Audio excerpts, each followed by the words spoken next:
Today's the day, gang. Here we go. The day that the Democrats may indeed live to regret. We're going to look at the latest on the arraignment of President Trump. We're going to see precisely why the Republican leadership is so fecklessly helpless in all of this. But make sure to stick with me to the very end of this video when I'll reveal precisely why many Democrats are panicking that this may indeed be the beginning of their definite and decisive end.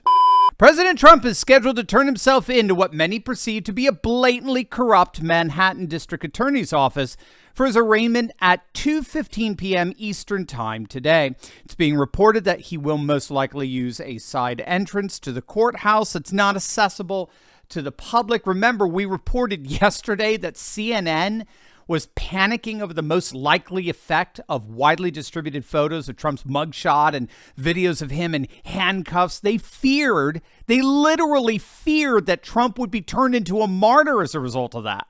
And it would politically help him. And we can't have that. That's not what this is for. It's all to politically destroy him, not benefit him. I mean, these freaks at CNN are so self-unaware, they just say the quiet part out loud. They don't even realize it.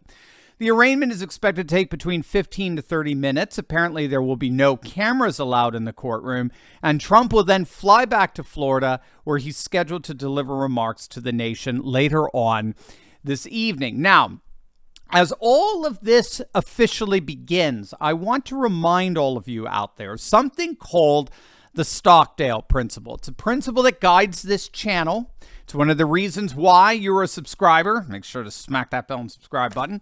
It's a principle that strategists, from business strategists to sports strategists, have named after Admiral James Stockdale. Stockdale was the most senior naval officer held captive as a prisoner of war in Vietnam. And during all that time, when he and his men were tortured and starved and threatened with death each and every day for 7 years, Stockdale developed a fundamental principle, what he actually called a paradox, that provides the means to survive the torture.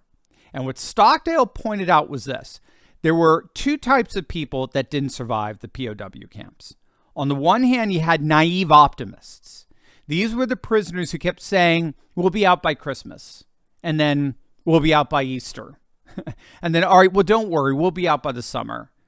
We'll be out by the fall. Don't worry, because we'll be out by Christmas. And so Stockdale said those men didn't make it out of there because they died of a broken heart. They died of disappointment. But there was another group out there that didn't make it. Listen carefully. Those were the despondent pessimists, the black pillars. If the naive optimist died from crushing disappointment, the pessimist died from hopeless despair. The key to overcoming our current predicament is to bring both of these seemingly opposite dispositions together. In other words, the Stockdale Paradox is this. You must soberly confront the brutal facts of your current situation, no matter how dire, and you can never, ever, ever lose hope that you're going to prevail. You've got to confront in total honesty the brutal facts of your current situation, no matter how dire, and you never, ever, ever lose hope that you're going to overcome it and prevail. That's the Stockdale Principle. And so that's the principle we're going into 2024 with. We're going to avoid both disappointment, because we recognize how serious of a situation we're in, and we're going to avoid despair, because we will never, ever lose hope, and therefore we will never, ever stop fighting. Now, in terms of a sober assessment of our current situation, Victor Davis Hanson has a great piece out diagnosing precisely where we are right now as a nation and why the Republican Party is so utterly worthless when it comes to stopping Democrat insanity, the very insanity that's being unleashed on our nation. Here's Victor Davis Hanson, quote, "The left repeatedly breaks laws and long-held customs with impunity by weaponizing federal offices and bureaus, whether defined in the legal sphere by mostly exempting 120 days of mass rioting, looting, arson, mayhem, and lethal violence in the summer of 2020, or procedurally by denying the House Minority Leader the right to nominate his party members to committees, or ceremonially having the Speaker of the House tear up the presidential State of the Union address on national television. It is the revolutionary left that attacks institutions deemed unhelpful for its current political agenda, one that rarely warrants 50% public approval. Whether that effort is defined by threats of ending the filibuster, scrapping the Electoral College, adding 2 more states, packing the court, or radically changing balloting laws and customs to turn elections into a 70% no-show of voters on Election Day. All of the above is predicated on a simple premise. Were the opposition, the Republicans, to match tit for tat these Democrat means, then the Republic would quickly descend into a spiral of illegality and chaos analogous to what ended the late Roman Republic. That fact is well known to the new hard-left Democratic Party. So it's assumed the role of the spoiled teen who feels he has a blank check of lawless behavior that his parents would not dare emulate, given that for adults to do so would destroy the family. In other words, the left is acting this way because they know that were Republicans to respond in kind by mimicking their own tactics, the end result would destroy the republic that we conservatives love. So they're basically holding us hostage to our fidelity to our nation. So why are they doing this? Why are the Democrats, in effect, acting in a manner that they know, if reciprocated by Republicans, would burn the entire nation down? The answer is going to astonish you, and it's precisely where our hope is found. But first, gang, are you tired of feeling like your financial future is at the mercy of big banks, corporations, and Bidenomics? Are you concerned about the recent failures and bailouts of these institutions? Well, enough. It's time to take control of your economic destiny and create your own economy. My friends over at Replace Your University have created a bulletproof financial blueprint that does just that. From paying off your home in 5 to 7 years on your current income, to finding cheap capital to invest in real estate and protecting it all by creating your own family bank, they have helped hundreds of Turley Talks listeners over the last 2 years, and I want the rest of you to enjoy the benefits of working with Michael Lush and his team. They've got a live 5-day event coming up soon where they'll walk you step by step to get ahead and stay ahead in these economic times. Click on that link below. Go to turleyeconomy.com and register for this 5-day event. It's amazing, gang. I'm already getting feedback from our listeners and the success they're already having with this. By creating your own economy, you can free yourself from the limitations and uncertainties of the traditional banking system. You can build a sustainable, resilient financial future that's based on your own hard work and creativity. So don't wait. Take the first step towards creating your own economy today and start building the life you deserve at turleyeconomy.com. Charlie Kirk was on Tim Pool's live stream last night, and he showed an electoral map that reveals precisely why the Democrats are doing this, why the Democrats are acting in such a way where the Republicans to reciprocate, the entire republic would in effect fall. Take a look. Every 10 years we do a census as mandated by the Constitution. Most people don't know this, but the map has slightly changed in Trump and the Republican favor for the first time for 2024. So the maps are good for 3 cycles, and then you redo them. Good for 3 cycles. Actually, 2 cycles, redo them. Well, wait, what do you mean? It's right here it's saying... Let me show you. Okay, so let's assume Texas goes red. Is that fair enough to say? Oh, okay. Easily. And Florida. Yep. Okay, let's assume Pennsylvania goes blue, please. And then nice. New Hampshire goes blue. And then all of Maine goes blue. Really? Yeah. Let me show you. Michigan goes blue. I know what I'm doing here. Yeah. So and Minnesota goes blue.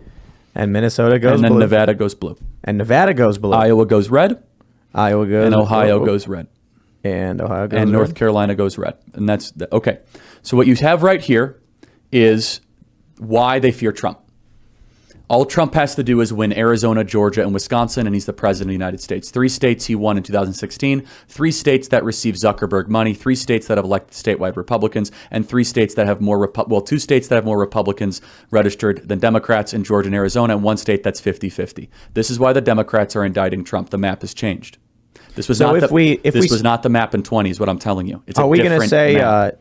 So Nebraska had that 1 district. I turned it red. Well, no. Even if you don't, it goes 271. Right. If it's 271 without it, with it, it's 272. Yeah, and so 270 to win is all you need. So the Democrats know this. So therefore, Donald Trump can't. Not only can he win the presidency, this map heavily favors the Republican to win the presidency. This is interesting. Even So the only real consideration, I think, I don't even know if Arizona is necessarily. I'm not as worried about Arizona. I live in Arizona. Right. It's a challenge. You think so? Yes. Okay. It's a 50-50 state. Sinema is going to be a formidable Senate candidate if she runs as an independent. But that's good for Republicans. It's good. I think Arizona, with the proper get out the vote ballot chasing operation, which we can talk about, is going to be fine. My philosophy, my hypothesis is the entire United States election comes down to 3 states, comes down to 7 counties. And this is why they fear Trump so much. This is not a national election. Mind you, Pennsylvania's blue. Yeah, you're right. In 2016, Trump won with, I think, 88,000 votes across the 3 states. But he needed a Michigan or a Pennsylvania in addition to a Wisconsin, because the census map favored the Democrats. Because of the Sun Belt surge, because Florida has gained population so significantly. It's a red state. Because Texas has, and New York and California and Illinois have lost population. The stars have aligned, where the Republican is now in a much easier spot to win the White House than ever before. You better believe Mark Elias knows this. That's why Elias and the National Democrats are not thrilled about this indictment. They're just saying, what are you doing to win those 3 states? What do you want to do to win those 3 states? And this is helping him there. Oh, yeah. His polls have gone up. Well, there you have it. There you have it. I think that's frankly the single most plausible explanation for why the Democrats have gone scorched earth here. They know that Trump is about to win. That's at least the most likely scenario coming out of 2024. They know the Electoral College favors the Republican candidate. They know their own candidate is a dementia-riddled embarrassment. They know they don't have anyone to replace him, cackles Kamala. And so they risk seeing Trump return to power, which for the ruling elite, both Democrats and establishment Republicans alike, means the end of the Republic itself. It means the end of their world. Trump is the biggest existential threat, not just to the liberal world order, but to the liberal establishment in D.C. and indeed embedded in all the levers of cultural power. A Trump victory means the end of their world, at least as far as they're concerned. There's a reason there's TDS, right? Trump derangement syndrome. It's the kind of hysterics one succumbs to when one's entire world, one's existential reality is at risk of collapse. And so all of this is to say the ruling elite have got nothing to lose. If they're going to go down, they might as well bring the whole republic down with them. That, I believe, is exactly what we're seeing here today with this arraignment. They're employing the very dictatorial tactics that they've employed internationally on other nations, now domestically. And they could care less that if the Republicans were to respond in kind, it would end the Republic. It's because as far as they're concerned, the Republic is over. That kind of deterrence won't work with a permanent political class at the end of their rope. That's what I think we're seeing here. And so, gang, let's pray and let's get out there and politically shatter the Democrats in a way that they can never, ever come back from again.